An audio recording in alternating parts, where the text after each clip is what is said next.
Good afternoon. Urmila Devi PG college से मैं रजनीश पांडे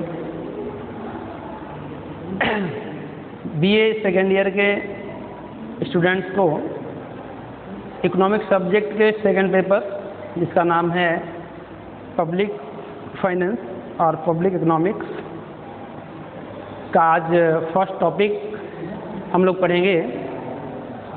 आज का जो हमारा फर्स्ट टॉपिक होगा उसका नाम है पब्लिक फाइनेंस, हिंदी में राजस्व या लोक वित्त कहते हैं। तो फर्स्ट टॉपिक आज का हमारा है राजस्व अथवा लोक वित्त भी इसी को बोलते हैं। हम राजस्व के अर्थ, क्षेत्र तथा प्रकृति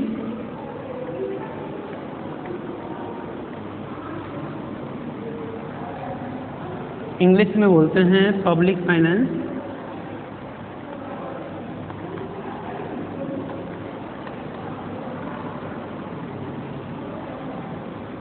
मीनिंग,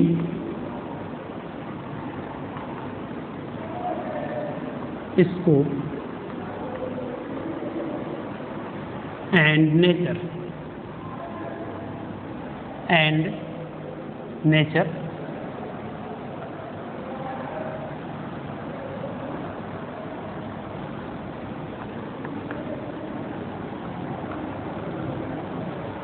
तो आज का हमारा टॉपिक है पब्लिक फाइनेंस,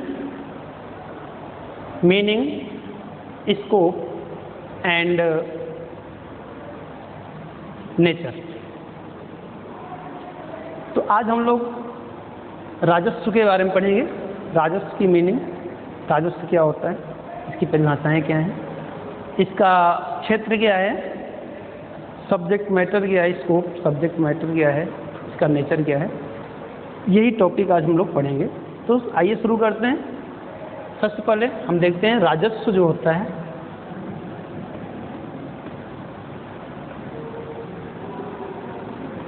राजस्व के बहुत सारे पर्यायवाची शब्द हैं। राजस्व को हम लोक वित्त,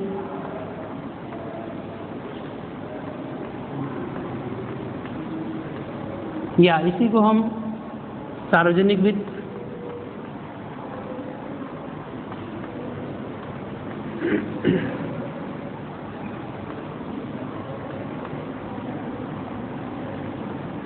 लोक वित्त, सार्वजनिक वित्त, या इसी को हम जन वित्त भी बोल सकते हैं।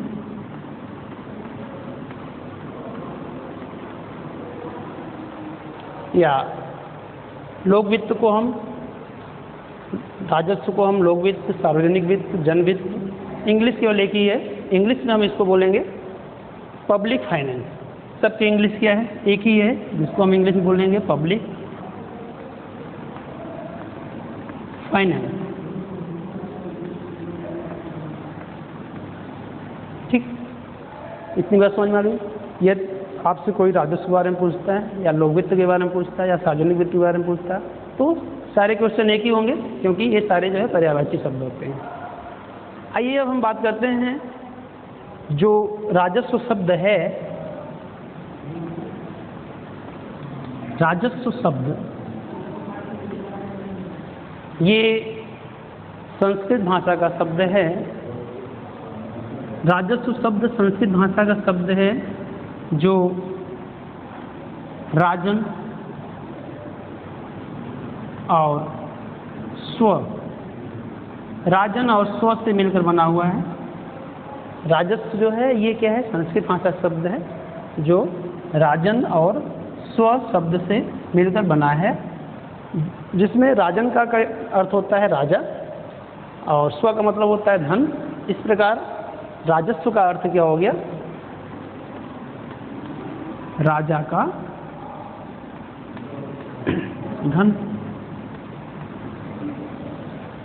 इस प्रकार आप देखें कि राजस्व का जो शाब्दिक अर्थ है क्या है, राजा का धन।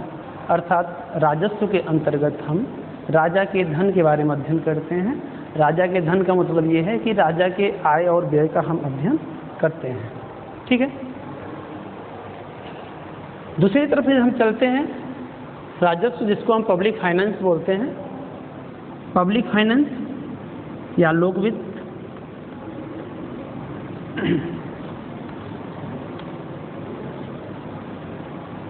लोक वित्त या पब्लिक फाइनेंस जो शब्द है,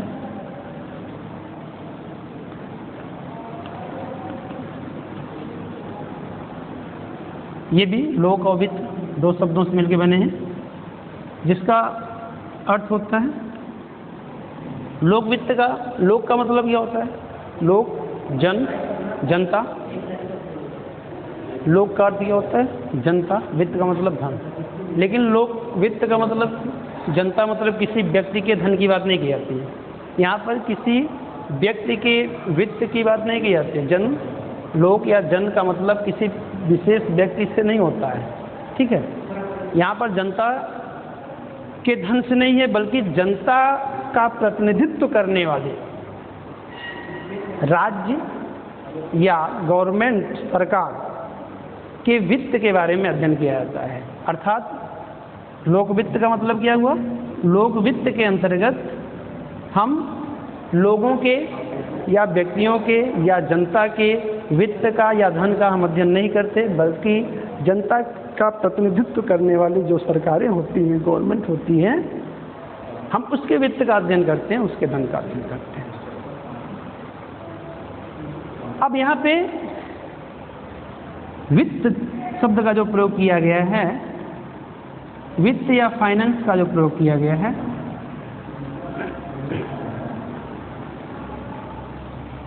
फाइनेंस का मतलब क्या हुआ?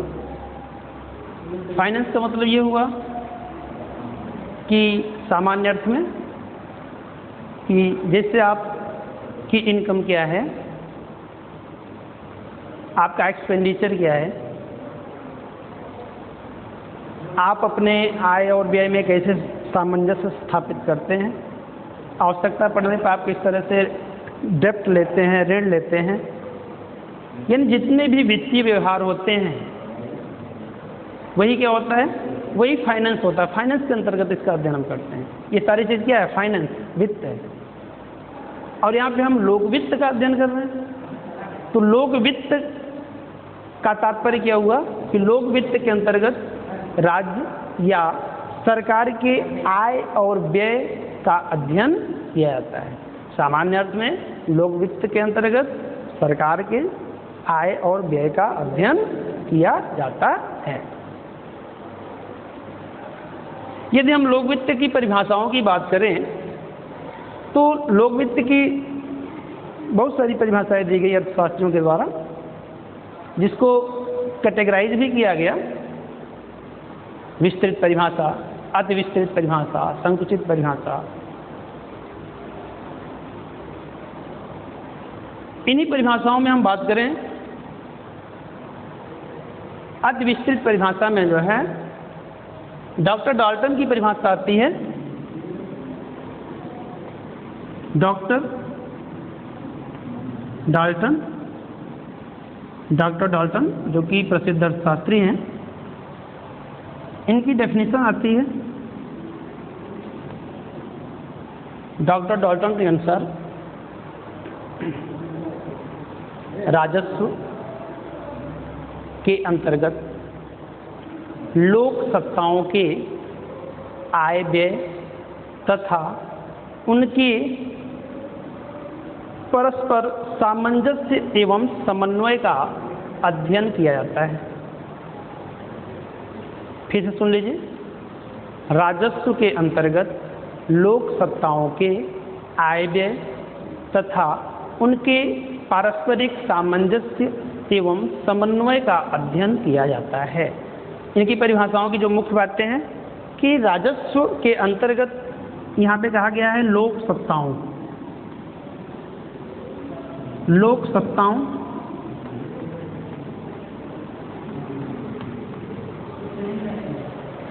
राजस्व के अंतर्गत लोक सत्ताओं की आय व्यय आय व्यय तथा उनके पारस्परिक सामंजस्य एवं समन्वय, सामंजस्य एवं समन्वय का अध्ययन करता है। तो राजस्व या लोक वित्त के अंतर्गत किन बातों का अध्ययन किया जाता है? तो यहाँ पे लोक सत्ताओं की बात की जा रही है। लोक सत्ताओं का अर्थ स्टेट से होता है या गवर्नमेंट से होता है।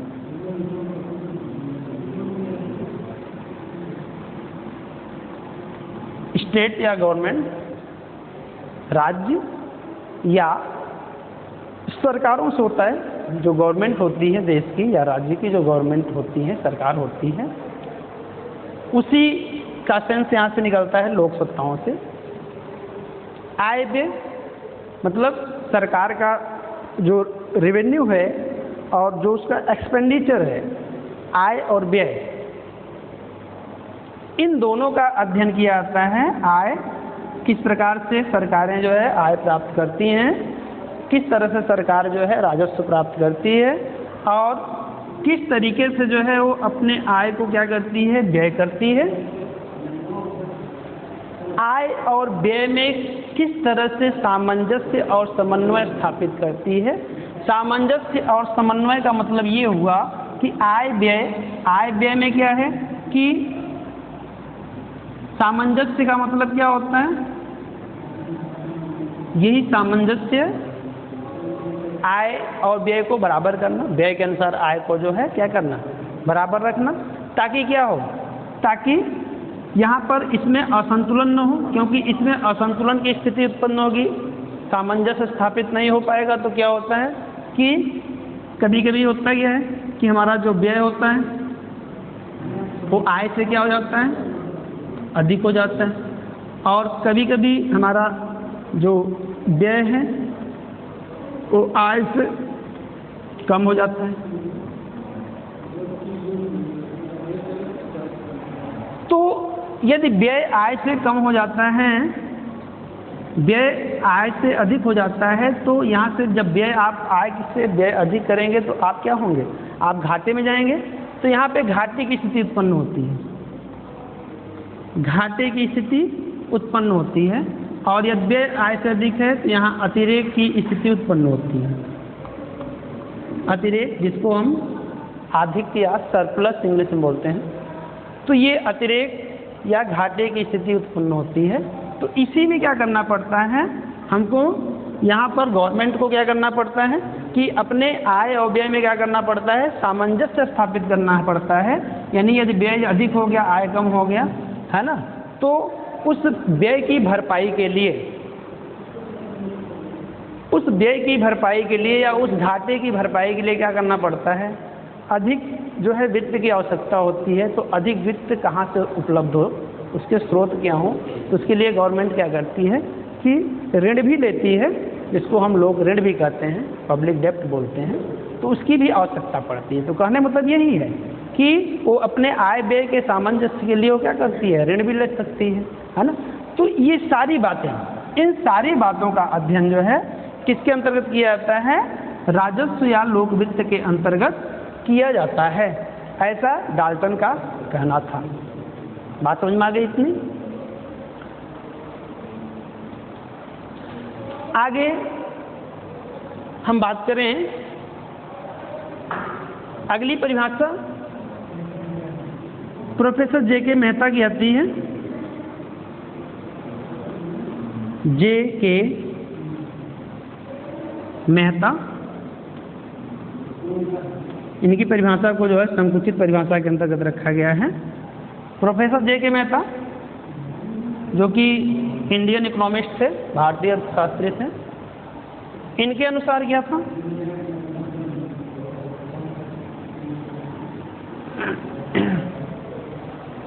राजस्व, इनके अनुसार प्रोफेसर जे.के. मेहता के अनुसार राजस्व राज्य के मौद्रिक तथा साख संबंधी साधनों का अध्ययन करता है।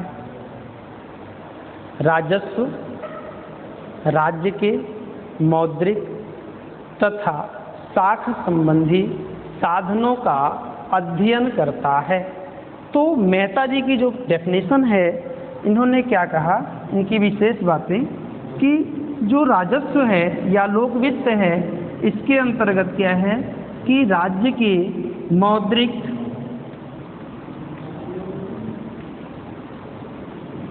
तथा साख संबंधी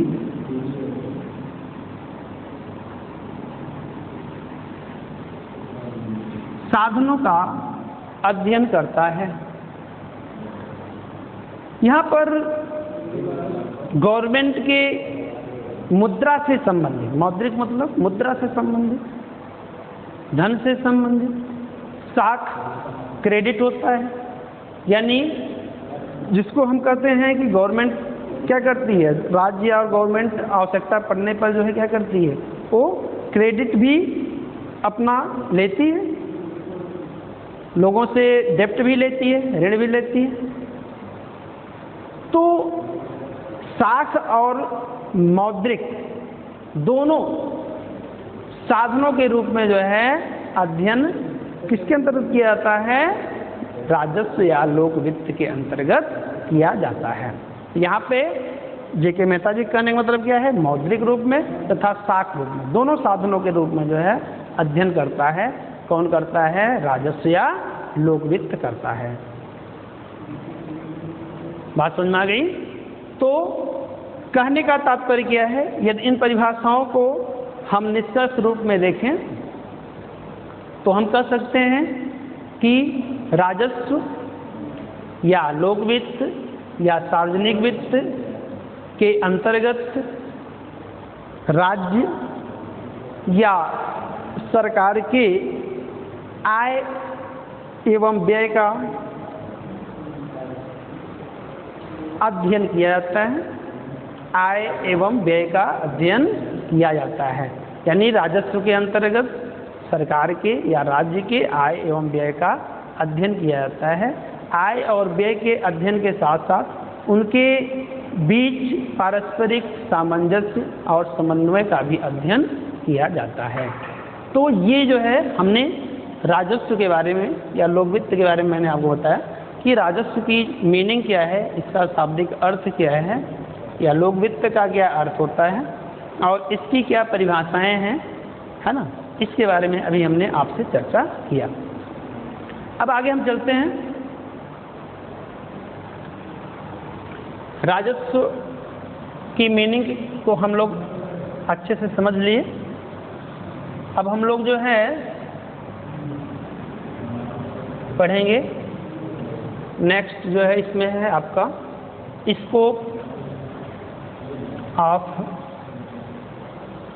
स्कोप ऑफ पब्लिक फाइनेंस। तो जो आपका नेक्स्ट आपका इसका सब टॉपिक है, उसका नाम है scope and subject matter of public economics या पब्लिक फाइनेंस। तो यहाँ पे हम पढ़ेंगे राजस्व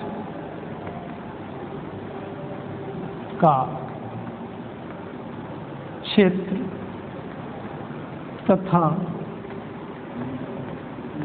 विषय सामग्री,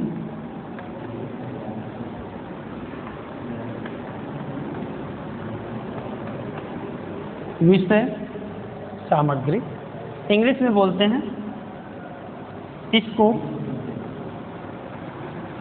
एंड सब्जेक्ट मैटर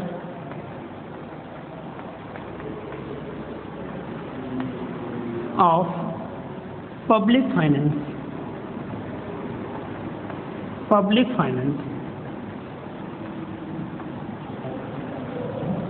राजस्व का क्षेत्र और विषय सामग्री। राजस्व का अथवा लोक वित्त का क्षेत्र क्या है, इसका अध्ययन सामग्री क्या है, इसका अध्ययन क्षेत्र क्या है। यदि हम इसकी बात करें तो किसी भी विषय के विषय वस्तु, विषय सामग्री या स्कोप का जो हम बात करते हैं, ये सारी बातें जो है आपको इनकी डेफिनेशन, इनकी परिभाषाओं में ही परिलक्षित होने लगता है। तो किसी भी विषय का, इससे हम राजस्व की भी बात करें कि राजस्व का स्कोप क्या होगा, इसका विषय सामग्री क्या होगा, या इसका विषय क्षेत्र क्या होगा, या इसका विषय वस्तु क्या होगा, तो इसको हम इसकी परिभाषाओं में ही ये परिलक्षित होने लगता है। तो अभी हम लोगों ने इसकी परिभाषाओं के बारे में बात किया, तो आइए हम संक्षेप में राजस्व के क्षेत्र और विषय सामग्री के अंतर्गत जो है इसको हम निम्नलिखित इसके जो है विभागों में इसको हम बांट सकते हैं। हम राजस्व को जो है निम्नलिखित विभाग हो सकते हैं, जिसमें आपका लोक व्यय,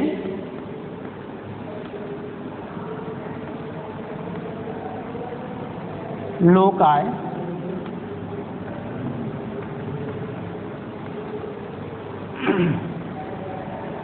लोक ऋण,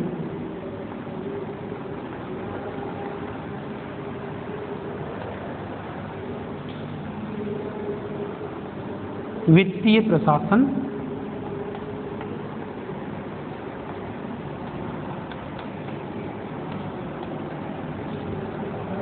वित्तीय प्रशासन और लास्ट है संघीय वित्त।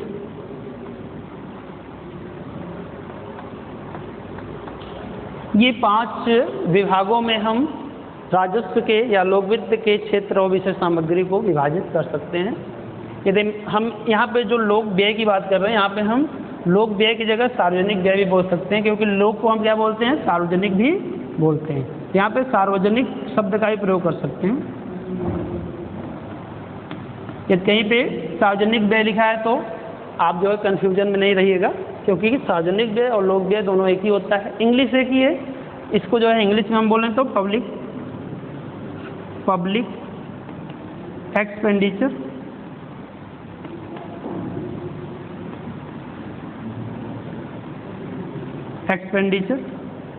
इसको पब्लिक एक्सपेंडिचर बोलते हैं, इसको पब्लिक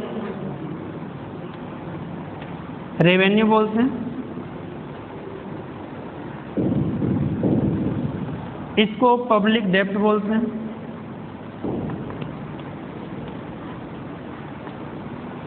इसको फाइनेंशियल एडमिनिस्ट्रेशन बोलते हैं, फाइनेंशियल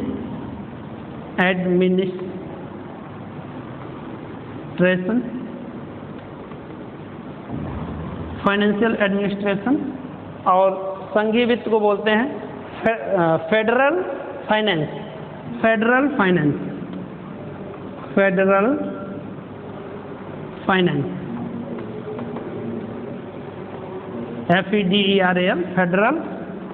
फाइनेंस। तो ये 5 विभागों में हम इसको डिवाइड कर सकते हैं। आइए हम एक एक पे चर्चा करते हैं संक्षेप में। सबसे पहले हम बात करेंगे लोक व्यय क्या होता है, सार्वजनिक व्यय क्या होता है। देखिए, जिस प्रकार से हम आप अपने दैनिक जीवन में उपभोग पर व्यय करते हैं, आय प्राप्त करते हैं, आय प्राप्त करना, व्यय करना जैसे हमारे साथ जुड़ा हुआ है, वैसे सरकार भी का भी क्या होता है, उसका भी वो भी व्यय करती है और वो भी आय प्राप्त करती है। अब सरकार व्यय कहाँ पे करती है, तो सरकार जो है विभिन्न मदों पर व्यय करती है। तो यहाँ पर हम सरकार के द्वारा किए गए व्यय के बारे में हम पढ़ेंगे कि पहली बात की लोक व्यय होता क्या है, इसके जो है नियम क्या है, कैनन्स ऑफ पब्लिक एक्सपेंडिचर, इसके सिद्धांत क्या हैं लोक व्यय के, हम इसके प्रिंसिपल्स के बारे में पढ़ेंगे। लोक व्यय का हमारे जो इकोनॉमी है उस पर क्या प्रभाव पड़ता है, हम उसके बारे में पढ़ेंगे। लोक व्यय का क्या महत्व है हम इसके बारे में पढ़ेंगे। तो इन सारी बातों का अध्ययन हम किसके अंतर्गत करते हैं? लोक व्यय के बारे में करते हैं। यानी सरकार जो है, सरकारी व्यय होता क्या है, सरकार जो है अपने व्यय को किन किन मदों पे कहाँ किस प्रकार से खर्च करती है, उसके क्या नियम हैं, क्या सिद्धांत हैं, इसका जो है अर्थव्यवस्था के विभिन्न क्षेत्रों पर क्या प्रभाव पड़ता है, इसका क्या महत्व होता है, इन सारी बातों का अध्ययन हम लोक व्यय के अंतर्गत, राजस्व के लोक व्यय विभाग के अंतर्गत करते हैं। आगे हम चलते हैं। जो लोक व्यय का हमारा दूसरा विभाग है, जिसका नाम है लोक आय, या इसी को हम सार्वजनिक आय भी कहते हैं, इंग्लिश में पब्लिक रेवेन्यू कहते हैं।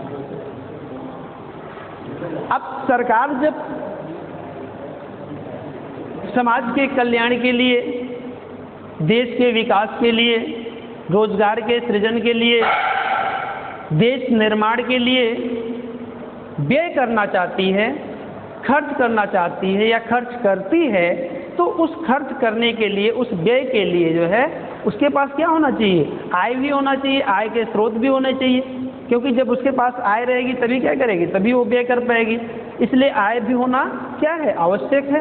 तो हम यहाँ पर क्या करते हैं, लोक आय के अंतर्गत हम सरकार के आय का अध्ययन करते हैं।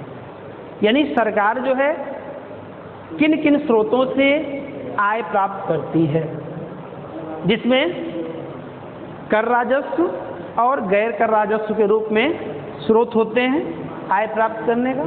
जिसमें सबसे महत्वपूर्ण क्या होता है, कर राजस्व, यानी टैक्सेशन के बारे में हम यहाँ पे पढ़ते हैं। इसमें मुख्य रूप से हम सरकार जो कर लगाती है, सरकार का जो कराधान है ना, टैक्सेशन है, हम टैक्सेशन के बारे में पढ़ते हैं कि कर क्या होता है, एक अच्छे कर की क्या विशेषता, एक अच्छे कर प्रणाली की क्या विशेषता होती है। और इसके अलावा जो है हम बात करें कि इसके अंतर्गत कर के क्या नियम होते हैं, कर के क्या प्रभाव होते हैं, इसके इफेक्ट के बारे में हम पढ़ेंगे।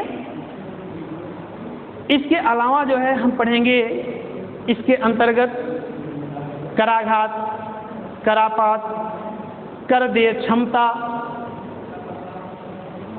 कर विवर्तन, कर से संबंधित सिद्धांत, इन सारी बातों का अध्ययन हम, टैक्सेशन से संबंधित सारी बातों का अध्ययन हम लोक आय के अंतर्गत करते हैं। तो सरकार जो है व्यय करती है, व्यय के लिए वो क्या करती है, आय प्राप्त करती है। आय के विभिन्न स्रोतों का अध्ययन किया जाता है राजस्व के इस विभाग के अंतर्गत। अब आय और व्यय में क्या होता है, उसमें सामंजस्य स्थापित करने के लिए, यदि व्यय अधिक होता है, आय कम होता है, सरकार को घाटा होता है, तो उस घाटे की भरपाई के लिए सरकार क्या करती है, वो तीसरे विभाग की तरफ चलती है, जिसका नाम है लोक ऋण। लोक ऋण या इसको सार्वजनिक ऋण, इंग्लिश में इसे पब्लिक डेब्ट कहते हैं। इसका मतलब होता है कि सरकार द्वारा लिया गया ऋण। लोक ऋण क्या होता है, सरकार द्वारा लिया गया ऋण।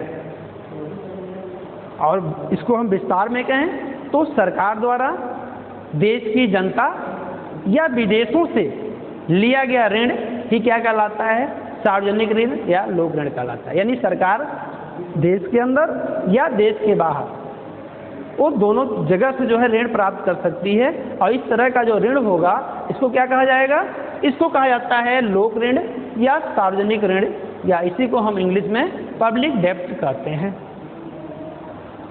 तो यहाँ पे हम पढ़ेंगे कि लोक ऋण क्या होता है।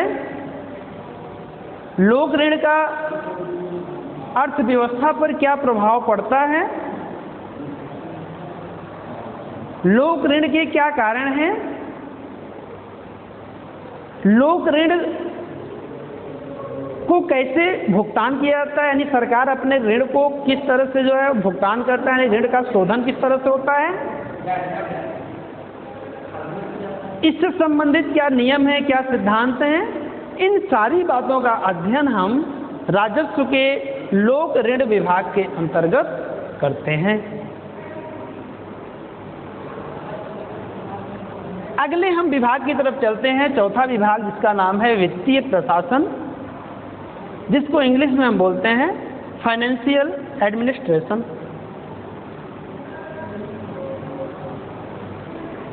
वित्तीय प्रशासन के अंतर्गत सरकार वित्तीय व्यवस्थाओं का क्या करता है, प्रबंध करता है, मैनेजमेंट करता है। इसके अंतर्गत सरकार किस तरह से बजट का निर्माण करता है, अर्थात इसके अंतर्गत हम बजट का अध्ययन करेंगे। किस तरह से बजट पेश किया जाता है, किस तरह से बजट का जो है प्रकाशन होता है, उसका किस तरह से ऑडिट होता है। इन सारी बातों का अध्ययन हम वित्तीय प्रशासन के अंतर्गत करते हैं। बजट शब्द का प्रयोग यहाँ पे किया गया, हालांकि आगे हम इसमें, चूंकि इसके अंतर्गत बजट का अध्ययन किया जाता है, तो बजट के बारे में हम लोग विस्तार में पढ़ेंगे। यहाँ पर आप संक्षेप में समझ लीजिए कि बजट क्या होता है। तो बजट जो है सरकार का एक वित्तीय विवरण पत्र होता है।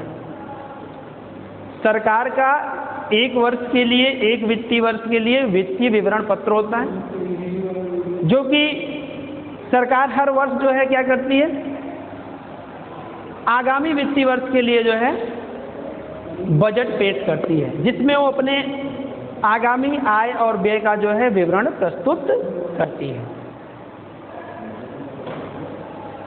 तो इन सारी बातों का अध्ययन हम जो है किसके अंतर्गत करेंगे, हम राजस्व के वित्तीय प्रशासन विभाग के अंतर्गत करते हैं।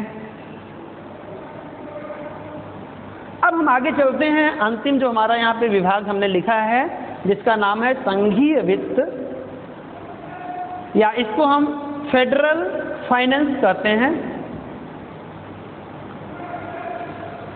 चूंकि भारत क्या है, भारत में जो शासन प्रणाली है वो कैसा है, संघीय है। संघीय है मतलब यहाँ पे केंद्र,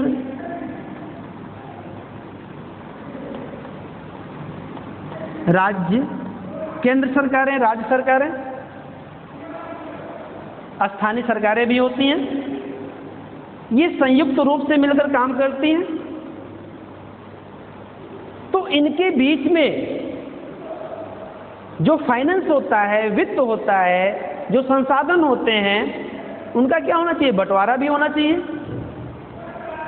तो राजस्व के संघीय वित्त के अंतर्गत केंद्र सरकार और राज्य सरकार के बीच में किस तरह से वित्त का जो है, फाइनेंस का बंटवारा किया जाता है, और इनके वित्त से संबंधित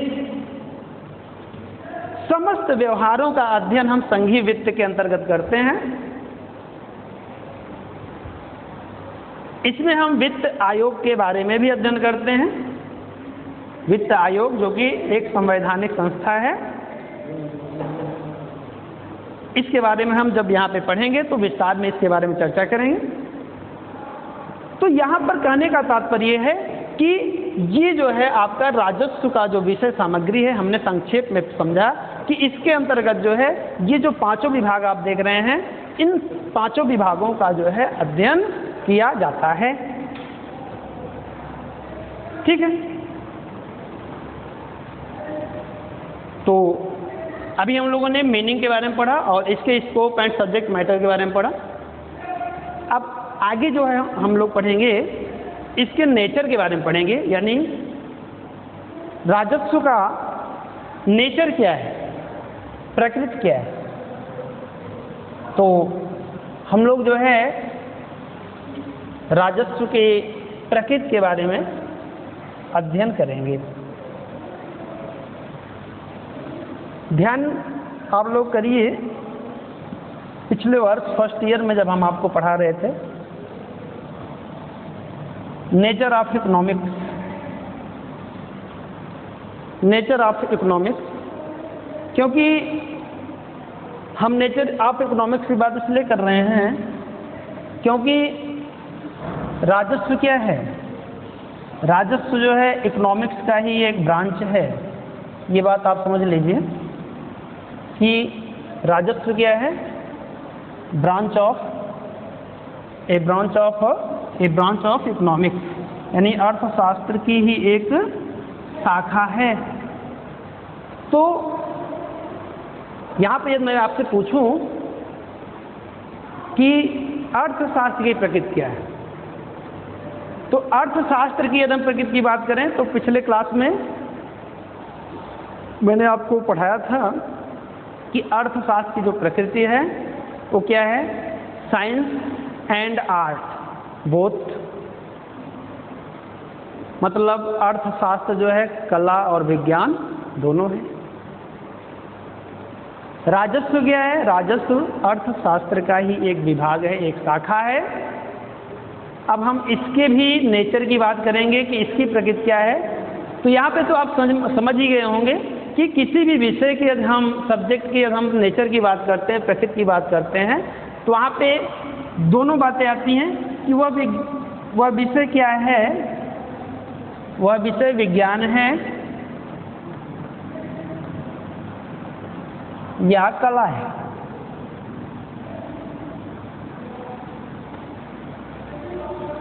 किसी भी विषय की यदि हम प्रकृति की बात करें तो हम ये देखते हैं कि वो विषय विज्ञान है या कला है, साइंस है या आर्ट है ना? साइंस है या आर्ट है।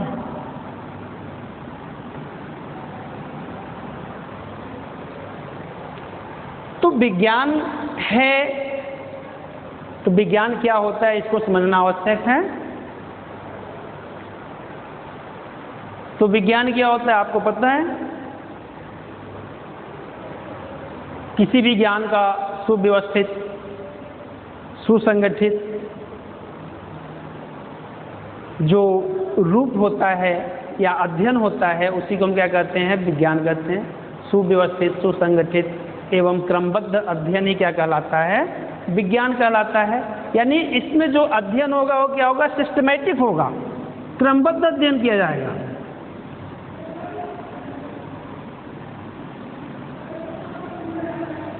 क्योंकि जिस प्रकार से ईंट को इकट्ठा कर लीजिए तो ईंट का जो ढेर है, ईंट का ढेर जो है मकान नहीं बन जाता। यानी ईंट का ढेर जो है, ईंट आप इकट्ठा कर लेने से मकान नहीं बनता जब तक कि हम उस ईंट को सिस्टमैटिक ढंग से नहीं रखते। जब उसको हम सिस्टमैटिक ढंग से रखते हैं तभी वो मकान का रूप धारण करता है। उसी प्रकार से केवल तथ्यों का अध्ययन करना ही विज्ञान नहीं है। विज्ञान वो है जब हम उसका एक सिस्टमैटिक ढंग से, सुनियोजित ढंग से, सुव्यवस्थित ढंग से जब हम उसका अध्ययन करते हैं तो वही क्या होता है? उसी को हम विज्ञान कहते हैं। तो यहाँ पे विज्ञान का मतलब क्या है कि यहाँ पर जो हमारा अध्ययन हो क्या हो? सिस्टमैटिक होना चाहिए। तो राजस्व भी क्या है? राजस्व के अंतर्गत भी जो भी अध्ययन किया जाता है वो सिस्टमैटिक ढंग से किया जाता है, क्रमबद्ध तरीके से किया जाता है। हम लोग व्यय के बारे में अध्ययन करते हैं, फिर लोग आय के बारे में अध्ययन करते हैं, फिर लोग ऋण के बारे में अध्ययन करते हैं। यानी जो हमारा क्रम है वो क्या है? एक सिस्टमैटिक। विज्ञान में क्या होना चाहिए? विज्ञान में उसके एक नियम या सिद्धांत होते हैं, नियम या सिद्धांत का प्रतिपादन होना चाहिए। तो राजस्व में भी बहुत सारे नियम और सिद्धांतों का जो है प्रयोग किया गया है। आप लोग व्यय में बात कर लीजिए, चाहे लोग आय में बात कर लीजिए, करारोपण में बात कर लीजिए, बहुत सारे प्रिंसिपल्स हैं, सिद्धांत हैं। तो इस तरीके से हम कह सकते हैं कि हमारा जो राजस्व है उसका जो नेचर है वो क्या है? साइंस की है। यानी हमारा जो राजस्व है वो क्या है? विज्ञान है। अच्छा, जब हम विज्ञान की बात करते हैं तो यहाँ पर भी आपके सामने एक क्वेश्चन और आता है कि यदि आपका जो सब्जेक्ट यदि विज्ञान है, साइंस है, तो किस तरह का साइंस है? विज्ञान है तो किस तरह का विज्ञान है? विज्ञान भी दो प्रकार का होता है। तो किस तरह का विज्ञान है? यदि हम बात करें तो विज्ञान भी दो प्रकार का होता है। एक होता है पॉजिटिव साइंस, वास्तविक विज्ञान,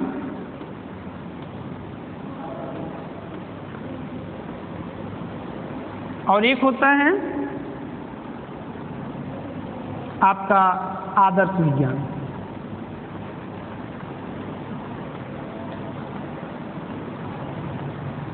वास्तविक विज्ञान जिसको पॉजिटिव साइंस कहते हैं।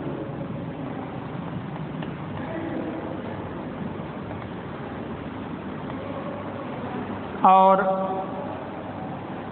इसको बोलते हैं नॉर्मेटिव साइंस।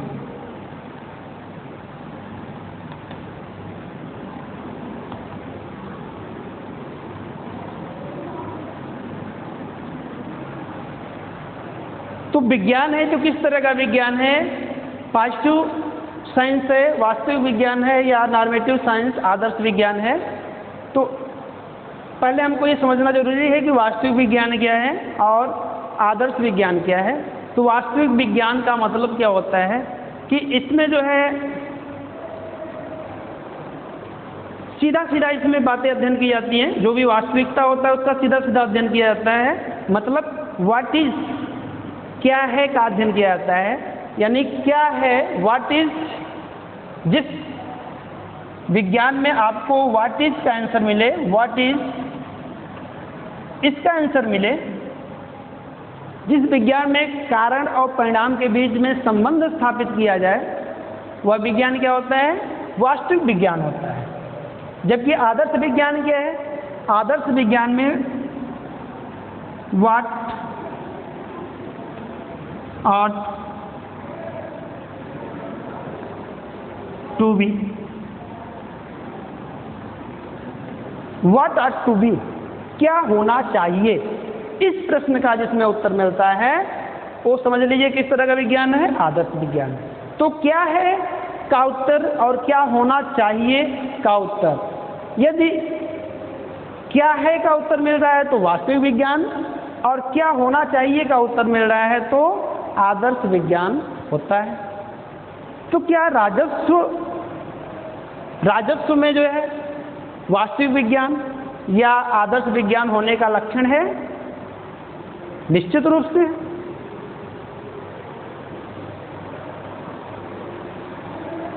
करारोपण लगाने पर, कर लगाने पर जनता पर, देश की अर्थव्यवस्था पर क्या प्रभाव पड़ता है, इसका अध्ययन किया जाता है इसमें राजस्व के अंतर्गत। तो क्या प्रभाव पड़ता है, ये वास्तविक विज्ञान है। लेकिन कर की दर क्या होनी चाहिए जिससे जनता का जो त्याग हो कम से कम हो,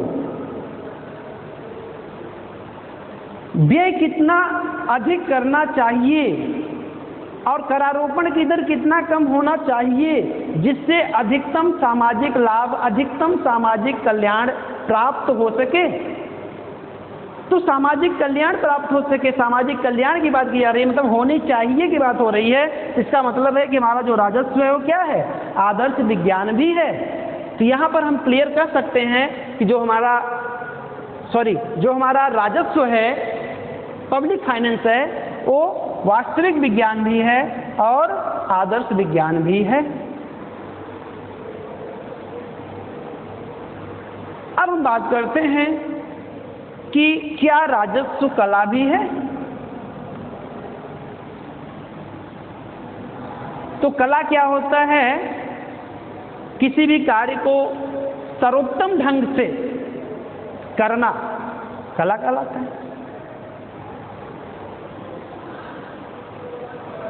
किसी भी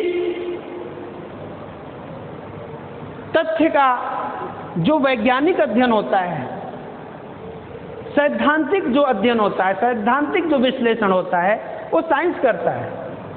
जबकि उसका जो व्यवहारिक पहलू होता है, व्यवहारिक अध्ययन होता है, वो क्या कहलाता है? कला कहलाता है। तो सिद्धांत के रूप में अध्ययन करना ये विज्ञान है, उसको व्यवहार में परिमार्जित करना, व्यवहार में उसको लागू करना, व्यवहारिक अध्ययन करना, ये क्या है? कला है। तो राजस्व के अंतर्गत केवल करारोपण के या सार्वजनिक व्यय के केवल सिद्धांत ही नहीं बनाए जाते, बल्कि इसको जो है व्यवहार में लागू भी कराया जाता है।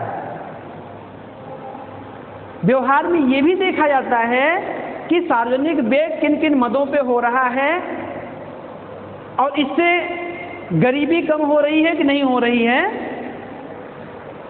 बेरोजगारी कम हो रहा है कि नहीं हो रहा है, आर्थिक कल्याण में वृद्धि हो रही है कि नहीं हो रही है। मतलब व्यवहारिक पहलू का भी अध्ययन किया जाता है। इन सिद्धांतों को व्यवहार में भी उसका अनुप्रयोग कराया जाता है। इसलिए हम कह सकते हैं कि जो हमारा राजस्व है वो कला भी है।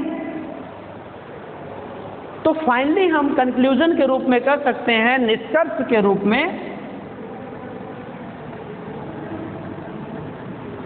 निष्कर्ष के रूप में हम कहें कि हमारा जो राजस्व है या पब्लिक फाइनेंस, लोक वित्त, इसकी प्रकृति क्या है। तो इसकी प्रकृति की अगर हम बात करें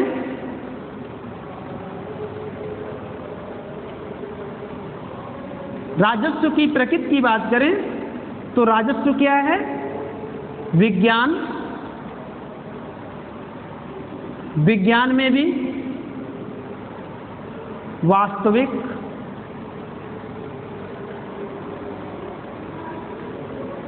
एवं आदर्श तथा कला दोनों। तो राजस्व की प्रकृति क्या है, विज्ञान है कि कला है। तो आप क्या कहेंगे, राजस्व विज्ञान भी है कला भी है, यानी विज्ञान और कला दोनों है। यदि आपसे कोई पूछता है कि विज्ञान है तो किस तरह का विज्ञान है, तो राजस्व जो है वास्तविक विज्ञान भी है और आदर्श विज्ञान भी है। वास्तविक विज्ञान भी है और आदर्श विज्ञान भी है।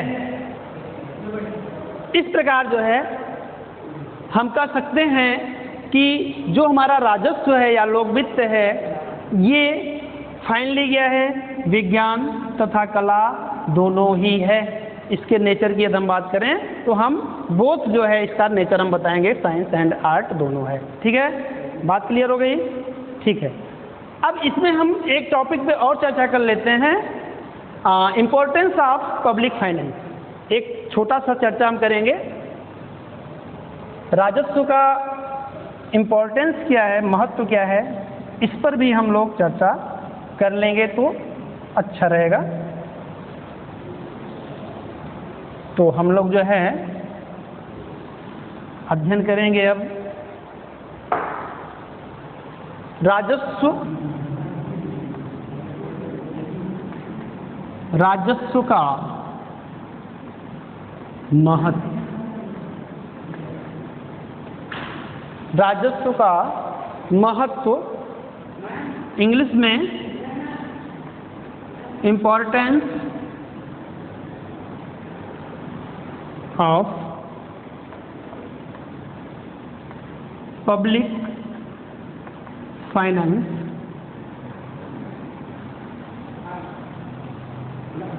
Importance of public finance. राजस्व का महत्व क्या है। यदि हम राजस्व के महत्व की बात करें तो प्राचीन काल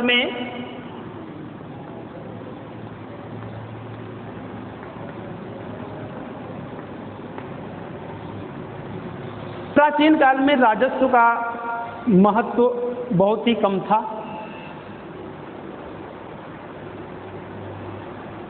जो राजा हुआ करते थे उनका जो कोष हुआ करता था वो भी कम होता था। युद्ध की स्थिति में, न्याय की स्थिति में ही उनका विशेष महत्व होता था। लेकिन धीरे धीरे राजस्व का महत्व बढ़ता गया और वर्तमान में हम बात करें तो राजस्व का बहुत ही अधिक महत्व है, क्योंकि राजस्व के अंतर्गत जो गवर्नमेंट है,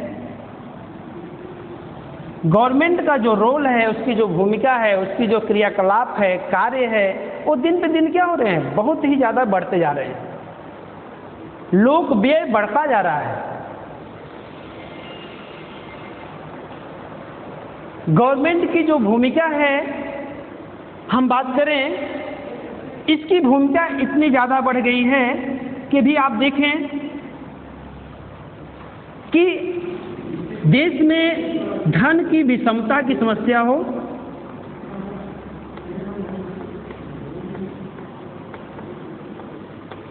धन की विषमता या आय एवं संपत्ति की असमानता की यदि हम बात करें तो इस विषमता का मतलब ये होता है कि अमीरी और गरीबी के बीच जो खाई होती है, गैपिंग होती है, वो बहुत ज़्यादा होती है। इसको कम करना, इस गैपिंग को कम करना, इस गैपिंग को कम करने में गवर्नमेंट की भूमिका बहुत महत्वपूर्ण होती है। गवर्नमेंट क्या करती है कि जो धनी वर्ग है वहाँ से टैक्स लेती है, जिससे उनका आय क्या होता है, पहले की अपेक्षा थोड़ा कम हो जाता है। और उसको क्या करती है, लोक व्यय के द्वारा सार्वजनिक कल्याण पर जो है क्या करती है, वो व्यय करती है, जिससे क्या होता है, जो निम्न वर्ग के लोग होते हैं उनका जो जीवन स्तर होता है थोड़ा सा ऊपर हो जाता है, जिससे इनके बीच की जो गैपिंग होती है वो क्या होती है, कम हो जाती है। तो आय एवं संपत्ति की जो विषमता होती है, इस समस्या को कम करने में भी गवर्नमेंट की बहुत बड़ी भूमिका होती है। इसके अलावा हम बात करें, बेरोजगारी को कम करना है, रोजगार के अवसरों का सृजन करना है। बेरोजगारी है, गरीबी है,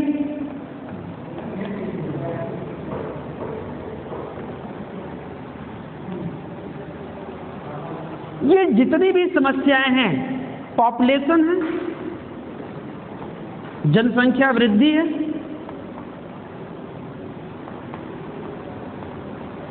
ये जितनी भी आपको समस्याएं दिख रही हैं, इन सारी समस्याओं को कैसे दूर किया जाए, इन समस्याओं को दूर करने में महत्वपूर्ण भूमिका किसकी होती है, गवर्नमेंट की होती है, सरकार की होती है। तो सरकार की भूमिका यहाँ पे बढ़ जाती है, जिससे सरकार का व्यय भी क्या होता है, बढ़ जाता है। जब सरकार का व्यय बढ़ता है तो उस व्यय के हिसाब से क्या करता है, वो अपने आय को भी मैनेज करता है, यानी उसका जो बजट होता है उसका भी विस्तार होता है। इस प्रकार आप देखें तो राजस्व का महत्व भी जो है क्या हो जाता है, बढ़ जाता है।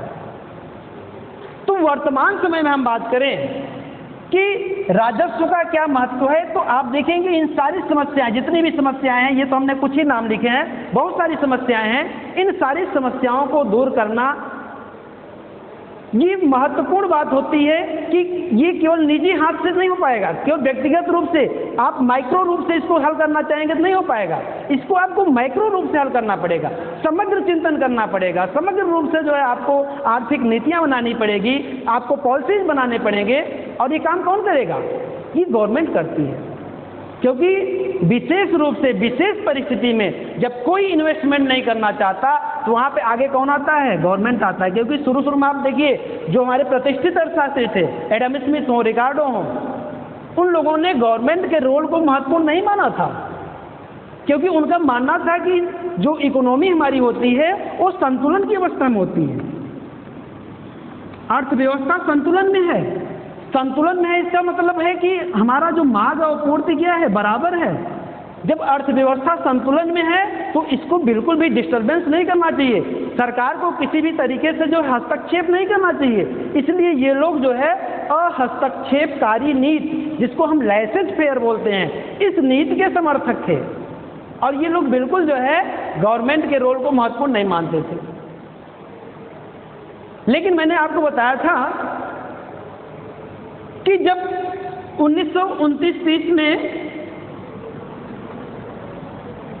विश्वव्यापी मंदी आई थी, जिसका नाम था तीसा की मंदी, जो कि अक्टूबर या नवंबर 1929 में शुरू हुई थी। और ये जो है आपका 1939-40 तक इसका प्रभाव था, लगभग 9 वर्ष से 10 वर्ष तक इसका प्रभाव, बहुत लंबे समय तक की मंदी थी, जिसकी चपेट में विश्व के अधिकांश देश जो है आ गए थे। पूरा विश्व की अर्थव्यवस्था क्या हो गई थी, रुक गई थी। ऐसी विषम परिस्थिति से, ऐसी विषम मंदी से जो है निजात पाने के लिए जब उपाय पूछा गया तो ये सारे जो सिद्धांत थे सब फ्लॉप हो गए। यहां पर जो है गवर्नमेंट की भूमिका महत्वपूर्ण आती है, गवर्नमेंट का रोल जो है महत्वपूर्ण आता है। एक अर्थशास्त्री थे जिनका नाम था प्रोफेसर जे.एम. कीन्स, बहुत ही महत्वपूर्ण, बहुत ही प्रसिद्ध अर्थशास्त्री थे। उनकी 1936 में एक पुस्तक आई थी जिसका नाम था the general theory of employment, interest and money. उसमें इन्होंने गवर्नमेंट की भूमिका को महत्वपूर्ण बताया और कहा कि इस विषम परिस्थिति में जो है गवर्नमेंट के जो एक्सपेंडिचर, लोक व्यय की बात करते हैं, वो बहुत महत्वपूर्ण होता है, क्योंकि यहाँ पे गवर्नमेंट क्या करेगी, इन्वेस्टमेंट करेगी, और जो गवर्नमेंट का इन्वेस्टमेंट होता है वो ऑटोनोमस होता है।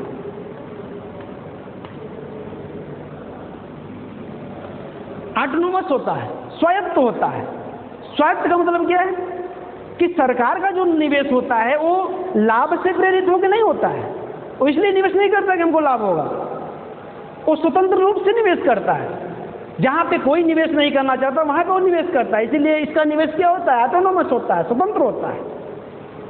जबकि जो निजी लोग होते हैं, निजी जो पूंजीपति होते हैं, उद्यमी होते हैं, उनका जो निवेश होता है वो प्रेरित निवेश होता है, वो लाभ से प्रेरित होकर ही क्या करते हैं, इन्वेस्टमेंट करते हैं, निवेश करते हैं। तो ऐसी स्थिति में जो है हम बात कर रहे हैं कि जो मंदी की दौर आई थी, यहाँ पे जो है सारी जो आपका जो प्रतिष्ठित अर्थशास्त्रियों का जो विचार था सब फ्लॉप हो गया। फिर नए विचारधारा से यहाँ पर जो है माइक्रो इकोनॉमिक्स का जो है रोल बढ़ता है और गवर्नमेंट की भूमिका जो है महत्वपूर्ण हो जाती है। तो वर्तमान समय में हम बात करें तो सरकार का जो है जो व्यय का दायरा है, उसका जो दायित्व है, उत्तरदायित्व है, वो दिन प्रतिदिन बढ़ता जा रहा है। और इस प्रकार से आप देखें कि इस समय जो है वर्तमान समय में राजस्व का महत्व जो है बहुत ही ज़्यादा बढ़ गया है। ठीक, तो इस प्रकार से हम कह सकते हैं आज हम लोग जो है, हम लोगों ने अध्ययन किया, किसके बारे में अध्ययन किया, हम लोगों ने अध्ययन किया राजस्व के बारे में। राजस्व जिसको हम लोक वित्त या सार्वजनिक वित्त, इंग्लिश में हम इसको पब्लिक फाइनेंस कहते हैं।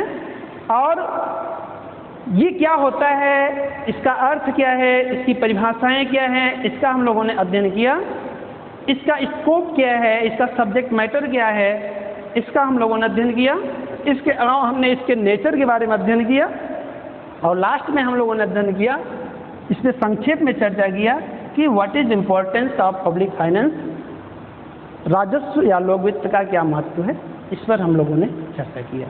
ठीक है, तो बस आज इतना ही, दैट्स ऑल।